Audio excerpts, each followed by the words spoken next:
The following was recorded in front of a live studio audience at the Studio 21 Podcast Cafe. This is the United Podcast Network. Welcome to the raw and uncensored Ambitchious podcast. I'm your host, the original HBIC, Katie Boyd. During our time here together, I will be instilling all of the strength, power, and determination you will need to use the very stones thrown at you to build your ultimate empire. We will redefine the word bitch from the derogatory to the acronym being in total control of herself. So let's adjust our crowns and prepare to live life ambitiously. Oh yeah, here I am, the HBIC, the original HBIC. Katie motherfucking Boyd. And over here to my right is my Denzel Washington.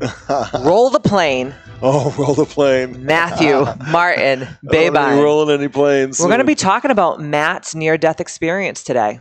Yes. Don't get too horny over it. I can talk about it now, finally, after all these years. Yeah. Lots of therapy. Lots of therapy and lots of meditation. Yes. Lots of Xanax.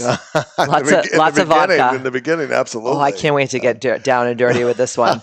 But before we start the Ambitchious podcast, I want to announce our official sponsor, Prana Hair, Skin, Lash, and Brows. We love Ayana. We love Becca. We love all the girls over at Prana. And if you mention the Ambitchious podcast, you will get 20% off your first visit. Mention them. Go on their website, www.pranahairskinlash.com.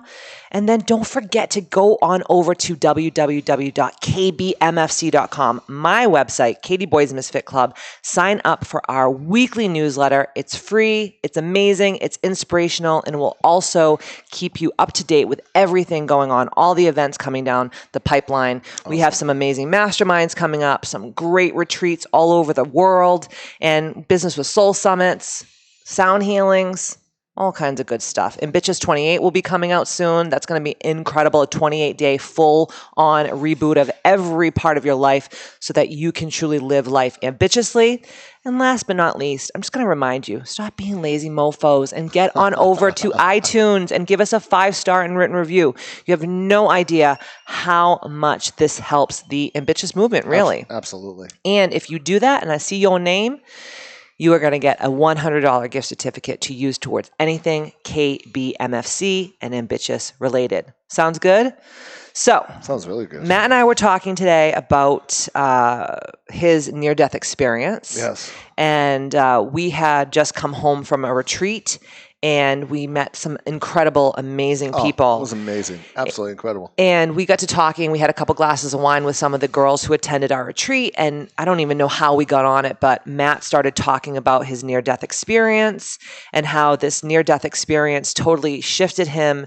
It woke him up on so many levels, and it totally did change your life. Oh, big time. So this happened in what year? 1987. I was 6. I was not. I was 22. You were 22 years old? 22 years old. And so it was a near-death experience. It was, I'll never forget it. And it took me a long time to get over it, big time. In probably the last 10 years. When I first met you, it was funny because I'm not like a huge fan of flying. It's not that I love to fly. I just don't like turbulence. Like, I don't know why. It just gives me, I'm a control freak. Obviously, you know, I've already, why do I get like this? I'm a control freak. And I feel like when the plane is turbulent, I feel like I'm not in control. Right. And I don't know why that just like freaks me out. Matt and I were just on a plane last week, and I was like grabbing his arm because there was turbulence. And he was just like, it's okay. He goes to this, it's just wind. It's just wind. It's just waves. It took me a long time to get to that stage. Like, can I have a double shot of tequila, please? Give me a Xanax. And he's the one that's like had this like crazy near-death experience on a plane. Yeah. And he's the one that's calming me down. But when we first started dating, I will never forget it. We were going to Las Vegas. and he would have to drink like a whole entire shaker bottle of vodka with like a splash of cranberry, and he would like That was for the whole flight. no, you would polish it off while we were in line in security. I tried to get rid of it. Please don't lie. Well, Let's tell all the people out there the I didn't truth. want to bring on any kind of liquid. I wanted to get rid of all the liquid I possibly could, so I just, got rid of it. Yeah, so he would have to drink extensively to get on a plane, and we were on our way to Vegas, and I had like these really cute little jeans on with like holes in them, and I was like feeling all Vegas-y and cute, and he ordered a Diet Coke on the plane, and he just like turns and looks at me like in slow motion, and he starts to pour the Diet Coke in the cup, but it totally misses the cup by like 3 inches, and it went all over my lap, and he just was like, whoa. Like he dumped the whole friggin' thing of soda in my crotch. Let me tell you the story. All right. In my mind, I poured a little bit of soda and with my cat-like reflexes, saved it, dried you off, and put the Coke. Well, a whole bottle of Grey Goose with a splash of vodka really doesn't give you cat-like reflexes. I had no cat-like reflexes, but in my mind, that's what it was. And it really was probably like, what? You were. And I remember showing up to, I think it was the Bellagio, and everyone that we were meeting out there was like, what in the actual fuck happened to you? Because like my whole crotch was wet and brown, and I was just like, don't fucking ask. I was on the show. I'm going upstairs. I have to change and give myself a good Portuguese shower after that flight. And it was funny. Looking back now, it really doesn't help to drink alcohol, to fly, or do anything else, right? If you're afraid of something, right? But I didn't know any better, and I didn't know how to deal with PTSD. And, well, no one talked about PTSD in the 80s. That wasn't even like a real thing. But through my, work with, meditation and just learning about emotions and PTSD and focusing and really bringing myself into a new state, right? Changing my state. Yes. I conquered it. Right. Thank God. Yeah. So in 1987, when I was 6 years old, Matt was flying. Matt was flying to Trinidad and Tobago. Yes, I was going to, first we're going to land in Venezuela. Yes. And we were going out there for a karate tournament. We were representing the United States of America. We were going to fight in a world karate competition. And we were going to fly to Venezuela. We're going to fly from there to Trinidad and Tobago. And that was our destination. And, 22 years old, I've been a black belt now. I've been training really hard. I'm, at the professional peak condition, the top of my game. I was winning all sorts of national titles back home. This was one of the first times I traveled abroad to really compete and be, in that team, that platform. And so the whole team, we get in a plane in Boston, and it was a Pan Am jet, huge jet. That shit doesn't exist anymore. That's how long ago. No more Pan Am. So Howard Hughes of you, Matt. You could smoke cigarettes on the plane back. I think you could. In 1987, no, I think 110%. 110%. And it was smoking section, non-smoking section. And guess what, guys? Everyone got a meal. Everybody. You didn't have to be in first class. You didn't have to be in business class. Everyone got a really nice meal. And it was those were the days. And you would dress up and be excited about getting on a plane. And I loved it. I was psyched. I still dress up on the plane, though. I'm trying to bring that 1940s vibe back. I really do. Matt's like, are you really wearing? I'm like, yes, because they fucking treat you different when you look a certain. I know this sounds so three-dimensional, but they do. They treat you much differently. Yeah. And you know who said that? And then I took that from? Who? Oprah's man, Stedman. Really? Yeah, because Oprah would be like, Stedman, why are you dressing up every time? You're like, you're Stedman. You don't have to do anything. He goes, because they treat you differently. Yeah. And then he didn't dress up one day, and they went on a plane, and he was like, told you so. This is probably before she has a jet, right? This was like their first, now she has like, a fleet of jets. 5 planes ready to go anytime she wants to go. So you're flying over the ocean. You're in the middle of dinner service. So we're up there. We're all psyched about the tournament. Yeah. We can't wait to get there. We're all pumped, Matt was pumped for a free meal. And it was a free meal coming my way. And I never turn away a free meal because I love to eat. And I was like, this is airplane food. And it was a big deal to me because I think before then I only flew like to Disney World. Yeah, they gave you one bag of peanuts. I was not a world traveler. So this was huge for me. I'm going out of the country and in the whole 9 yards. And we're in flight, 30-something thousand feet, no seatbelt signs were on, nothing like that. And the food was coming my way. And I'm like, oh, that's a beautiful way. Stewardess is coming up and we're all excited. We don't call them stewardess anymore. What do we call them? 1962. They're flight attendants. This beautiful flight attendant was coming my way. It reminded me a little bit, a beautiful girl coming up the street. And all of a sudden, the lights go off in the plane. And I was like, that's odd. The next thing I know, I was on the ceiling of the plane. The next thing I know, I was holding on to the chair in front of me, and my feet were on top of the ceiling of the plane. Because what happened is the plane dropped after I found out.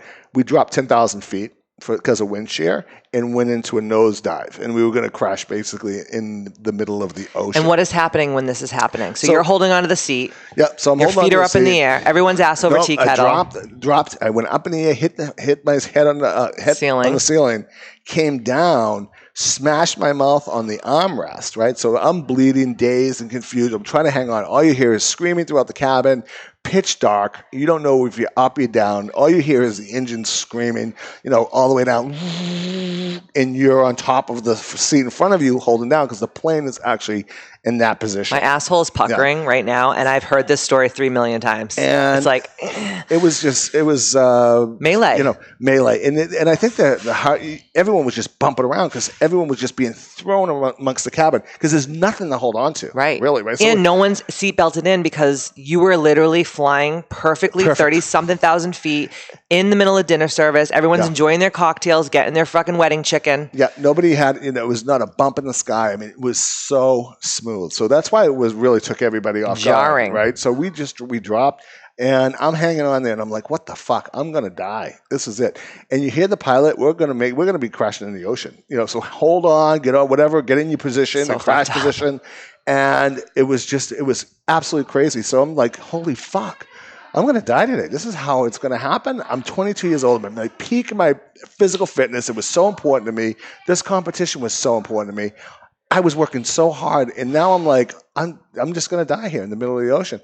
And the thing that really, really stirred me, and I was so scared, but my brother had just passed away 2 months prior. And I was like, oh my God, my mom's going to have to bury 2 sons. She's going to lose 2 sons in a matter of 2 months. 2 months, which I was like, I'm ready to die now. And that's what I was fucking thinking about, which is kind of crazy. Wild. And I've never been that scared in all my life. And I was really petrified. And I just said, something? This is it. I'm going to go.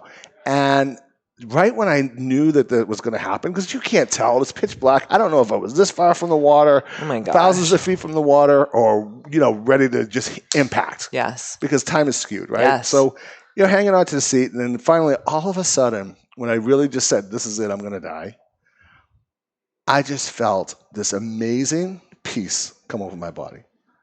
No more fear. It was just like, oh my God, I understand everything. I understand everything. This is a part of life. You live, you die. And it was like so clear and so present. And so spiritual. And so peace. I was at total peace. And I was like, I never felt like that in my life. And I was total surrender. Total fear was gone. Surrender was gone.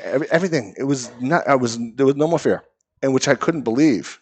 And then all of a sudden, once I felt that feeling, the plane went flying up in the air again. He got control, pulled the plane up. All I heard was, and the thing just went up in the air. He tried to bring it up as fast as he possibly could, because he probably knows exactly where you guys obviously are. He did, and he pulled the plane up.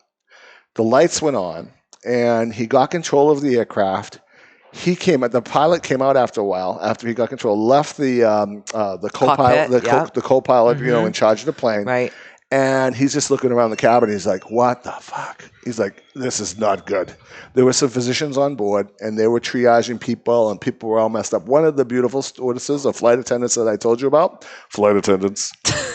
The cart, the cart that they push through the aisle? That weighs like 300 pounds. Went up in the air, landed on her, and she actually had a broken pelvis. Yeah, crushed her. And there was so many that was just one of many, many people that were like... 300 people on the plane. Everyone pretty much had something wrong. The little kids bounced around pretty good. They were okay. Well, they're just like children. So it's almost better. Some of the little guys on the karate team, they were like, because we had, adults and juniors, and some of the juniors, they were just like bounced around. Like, they just were like, let me off the plane. I go, no shit, I want to get off the plane too. Everyone wants to get off the plane. And he got control of the aircraft, and he's like looking around, he goes, we cannot land in Venezuela. There is no way that they can handle these medical emergencies. The plane is sound. I got control of it again after the wind shear. we're going back to Miami because we have to. And we were closer to Venezuela. You needed a hospital that could actually handle that amount of people coming in jacked up. May need blood. You know, there were people that needed surgery. There were people that were really messed up, big time. And so you land in Miami. No. They tell us what we're gonna do. Now what do you think? I'm literally at the edge of my seat. Now you're like this. The whole flight for 2 more hours waiting. Did they give you alcohol? No, nobody. What? Everyone was sitting down. Oh my God, I would have been like, Garcon, someone who's not fucked up, please bring me an entire bottle of Jack Daniels. So imagine that feeling of that 2 hours. Now, I didn't tell you. Remember that beautiful feeling of peace when I was going to die? I want to feel that. Yeah, the minute the plane went up in the air again, scared fucking shit again. Right back to the 3-dimensional reality. Right back to 3-dimensional reality. Petrified, holding on, every bump, everything. And then all of a sudden, we did land in Miami. You know, the emergency rescue, just like you see on TV. You know, the people sliding down. Emergency personnel coming on, they're fixing people's wounds, they're bringing them out of the plane. So I ended up at the Palmetto Miami Hospital. Oh my God! In the middle of the night, and getting stitched up because I had I get about maybe 7 or 8 stitches. My teeth were busted, and this is before the karate tournament, right? So, right. So we get to the so anyways, we get all stitched up and everything, and everyone's like, "Oh, we have to continue to go to this tournament." I'm like, first of all, no, I'm suck my labia. But you know something? At 22 years old, I had ego, and I was like, you know something? Okay, if these guys want to go, I can't say no because you're the team leader. I'm going to be the wimp, right? Yeah. I'm the captain. I'm going to be the wimp. I got to be masculine. Now, if it was today and it happened, I'd be like, peace out. I'm getting on a Greyhound bus. I'm going back home. I'm going to a spa. I may spend a lot of money in a really nice hotel. Oh, yeah. And thank God that I'm here and have anything I want. It would have been a total different environment. Totally. But you're 22 years old. You don't know any better. You have big ego. You decide to get back on. And so that night we stayed at a hotel. The next day, the pilot was at the same hotel. Yes. And we got to speak to him. Yes. And I went up there and asked him, how did you turn it around and what happened? What happened to the plane? And he goes, it was wind shear, but it felt like it was like something. He grabbed the plane, took it, grabbed it, and threw it to the ground.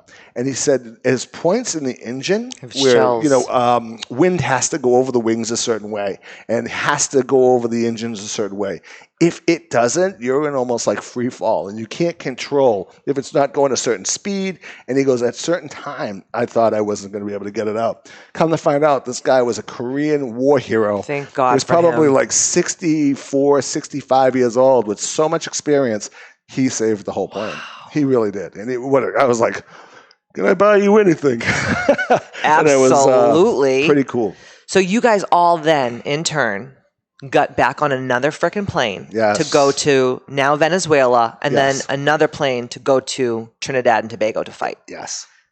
Do you have balls? No, I was stupid. I should have done the thing. I should have gone home. I should have gotten a bus from Miami or stayed in Miami for a few days. But you know what, though? If you did that, you would have obviously always had a story. Right. But it wouldn't have been the story that you're telling right now, which is don't fucking let a near-death experience change your life. Change your life now. Yeah, change your life now. And so what happened? I get on the plane. We get there, and we competed. And I obviously didn't win. I mean, I'm already going in there with stitches and stuff like that, but I didn't get damaged. I didn't get injured or anything like that. I was just like, I'm glad it's over. When we going home, it was like when you go in for those tournaments, it's like you're in, you're out. Tournament, you stay one more night, and then you're on a plane the next day. Right. So I was on all this air travel, and we all had PTSD, and nobody knew what the hell PTSD was. Nope. And they told the Pan Am flight ahead of time that these people are coming on, these kids and these team members, they just went through this crazy thing. Everyone knew because it was on the news, and the stewardesses that they were the flight attendants that they were used to working with. They were pretty messed up. So everyone knew. Got back to Boston, and it was really tough, right? It was a really tough. So when you came home, what was that like for you? when I was Did home, you just push it down and act like, you fuck push it? it I just didn't get almost died. I just was. It was either two things. I'm never going to fly again, which that's impossible because of the kind of person I am. I have to be able to travel. I have to be able to do things. And I always knew that I was going to be doing some great work with people and helping people and in business and all the things that I wanted to do. And I knew air travel was a must. Right. So I had to get through it. And I would just, like you said, I would white knuckle it. I'd be like, okay, I just got to white knuckle it, or I'll go in early, have like 5 drinks, and then have my meeting the next day, or whatever I had to do to kind of cope. Not a good way to cope. Right. Not a good way to cope. So then I started going down, and that wasn't working. And then, I was always a martial artist, but then I really started going deep into the meditation and learning things about what I experienced. Tony Robbins helped you a lot too. Tony Robbins helped me tons. I was on his fire team. I was working with him, which was incredible. He was really a great coach when it came to that. And I worked out a lot of the things that I needed to work out. Right. And it was awesome that I was able to break through with that. And at that point in time, then after I worked with him, it was like, oh my God, I absolutely love to fly. Yeah. So he turned it around, and it was like, how much pain were you in, right? How much pain were you in? And how much pain will you be in if you can't be an effective person? And you're going to sit around, you're 22 years old, you're 25 years old, you're 28 years old, I'm never going to get on an airplane? Come on. No way. Not for the life that we want to live, that we do live. We do live. And now I fly all over in the world, and it is awesome. And you're my plane buddy. But I appreciate everything, not just getting on planes, but you really appreciate life because it could be over like that. Yeah. It could be anything like that. But don't you think that so many people just live their life like they're always going to be here and nothing's going to change, and you can literally, your whole life can be taken from you in seconds? Most people do. And I think it's, I learned through the whole experience, through the meditation, is focus on what you do want instead of what you don't want. In other words, I'm afraid of a plane. No, what happens if I don't get on the plane? Am I going to be able to go to this place? Am I going to be able to meet this person? Am I going to be able to influence these people? Whether it's a spiritual journey, like we went on, to your retreat when we just did the big retreat in California, or whatever. I wouldn't be able to go with you. I wouldn't be able to do all these things. So. And you helped me with my flying stuff. Yeah. Because I'm just like, damn, I hate this now so much. I get it. I love it, right? So now I'm like, now I hate freaking driving. I mean, I'm in Boston. I'm like, what are we worried about? I go, are you shitting me? Air flight is actually... The drive into this damn friggin' city airport oh my God. a lot more dangerous than any flight we're going to take. So 110%. Yes, Mr. Ed Sullivan? I almost never interrupt. But I love it. I think there's a question everybody out there wants the answer to, and I feel an obligation to ask. Please, I love this. Awesome, Ed. Did you get a settlement from the airline? Yes. People want to know. Yeah, absolutely. You don't have to say the amount. Yes, absolutely. And it was kind of odd to get a settlement too, because if it was a plane that was going to California and the same thing happened, you would get nothing. Because they would consider it act of God. There was nothing wrong with the plane. There was nothing wrong with it was no pilot error, right? So you would get all jacked up. You would get nothing. International rules. International law shit. at the time said, oh, you guys are going overseas. There was a certain amount of money that was protected on every, they call it soul, on board. I don't want to be called soul on the plane. No, you can call me soul now. Usually they use... I don't want to be called a soul. What do you mean? Where am I going? I'm not ready to fly out of this body right now. Usually that's reserved for lost souls at sea or something. Yes. You don't want to be that. You don't want to be that. You almost were, though. Yeah. And back then they would say, they'd have the, what do you call it? The manifesto of all of the people on. 280 souls on board. I'm like, dude, I never want to hear that again. Oh my God, that's so crazy. And you know what's so funny, Mr. Ed Sullivan? I never asked him about the settlement thing. No? No. I don't know why I never asked because it. Because you're a better person. No, never. I think a lot of people out there who are listening want to know, like, did you get any compensation for this? Yeah. No, we did get compensation. But it took like a year and a half by the time you sorted out. They weren't giving it out. You had to get a lawyer. At the time, you were on Billy Blank's karate team. Yes. Who was the inventor of Taibo, who's a good friend of yours. God, But his family was my teacher. Yeah. Was on the plane with you. Yeah, so he was actually at another tournament because he was under obligation through I forget some kind of contract. He was under a team. He was fighting in the Bahamas or somewhere like that. I can't remember. And his wife, daughter, and son were all on the plane with me, and we became very, very close at that time. I mean, it was those was his two babies with his wife, and then the rest of us. It was kind of amazing. Great. He could have lost his whole family like that. What's your biggest advice you think from people out there who listen to this story? And obviously, I'm sure that they're listening to this going, "Oh my God, this is so jarring." But what is your biggest advice for having someone not have to go through a near-death experience? Because not everyone's going to have, I don't want to say the chance because no one wants to go through this, but not everyone who listens to this is going to have a near-death experience that is going to wake them up and propel them forward. And it took me time too, because I was young, but then I said, something, I was spared for a reason, and what can I do with this purpose? Absolutely. And when I talk to my company now, like, at Regional Home Care or I'm speaking, and it's like, guys, everyone's going to die. What are you going to do between now and then? So fear is in the middle, and fear is keeping you from whatever is on the other side of your greatness. So if you're fearful of taking action, what the hell do you care? You're going to die anyway. So push and do it, right? And fear is something that you have to overcome. And we always talk about this. It's always the good stuff at the end of fear. Yes. It's the way it is. It's like almost you have to pay the toll to be able to get to the other side of what you want, whether it's in business, whether it's in life, whether it's in taking a chance, whatever the case may be. It's the dues at the door to the 1%, the 1% of happiness, 1% of whatever it is. Right. You gotta break through the fear, and guess what? You're gonna die anyway, and you're gonna have to do it. Yes. And I think if you can do that, you'll have a magnificent life. But so many people... I'm not talking about willy-nilly, but I'm saying if something's here and you're afraid, well, it may not look good, or I may not win, or I may lose a little bit of money, you're not taking a chance. You're not living, and you are going to die, and that's going to be a regret. Yeah, totally. We always talk about, I've had a death fear like most of my life. That's been like one of my fears is like, how am I going to die? And where am I going to die? And like, all this shit. Now it's like, I don't care anymore because I know that it's inevitable. So why am I going to take up space in my mind thinking about something it's going to happen regardless? Just live my best life, whatever that means to me. Right. Because, we're all here just walking each other home. Yeah. Right? Pretty much. It's true. Pretty much. And thanks for sharing your story. Yeah. Thanks for having me. Even though I've heard it 3 million fucking times. But I never heard the thing about the money situation. Yes. No. I'm like, where's that money? Why am I not getting a piece of that? I figured, Katie, I figured that's why you married him. Yes. Oh. It's like Anna, Nicole. You're like J. Howard Marshall, man. Yes. Oh, thank you.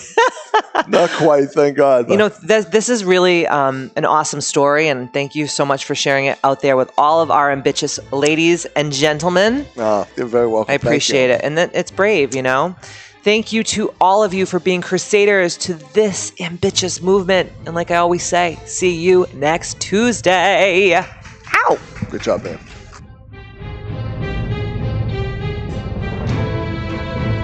The views and opinions expressed by the hosts, guests, or callers of this program do not necessarily reflect the opinions of the Studio 21 Podcast Cafe, the United Podcast Network, its partners, or affiliates.